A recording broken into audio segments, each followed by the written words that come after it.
να βυθίζομαι όλο και πιο βαθιά. Αν δεν το νιώθεις μες στα μάτια, τότε κάτσε μακριά. Ή θυμάσαι τα χρόνια, έφυγα κι αυτά. Κι αν κάτι μου έχει μείνει, ναι, πως πόνεσα βαθιά. Δεν ψάχνω τη χαρά μου σε καλπικά νομίσματα που βγάζει άλλη έξοδο. Δεν πάμε πάλι αντίστροφα. 2008 μπαίνω στα 18. Θυμάμαι γράφω στίχους από 11 χρονών.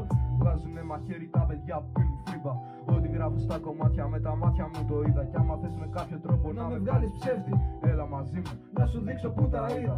Μέσα στο άγχος κάθε βράδυ προσευχή. Προσεύχομαι τα αδερφιά μου να βγουν την αυγή.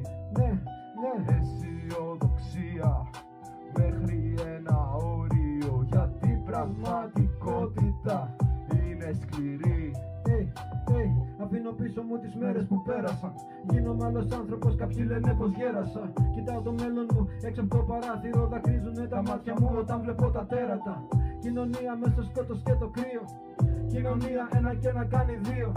Λογική που σκοτώνει το κάθε αδύναμο. Έτσι έπαθα κι εγώ που τα αναλύω. Αφήνουμε πίσω τους τρόπους, αφήνουμε ανθρώπους, αφήνουμε κακές γωνιές στους σκότους.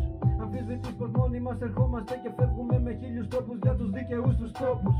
Σίγω τραγουδί το κομμάτι αυτό σε reality. Βρίσκομαι κοιτώντας το κενό. Τη σκανδάλη πριν πατήσω θα πρέπει να σκεφτώ πως όλα επικίνδυνα μα φτάσαμε ως εδώ, ως εδώ.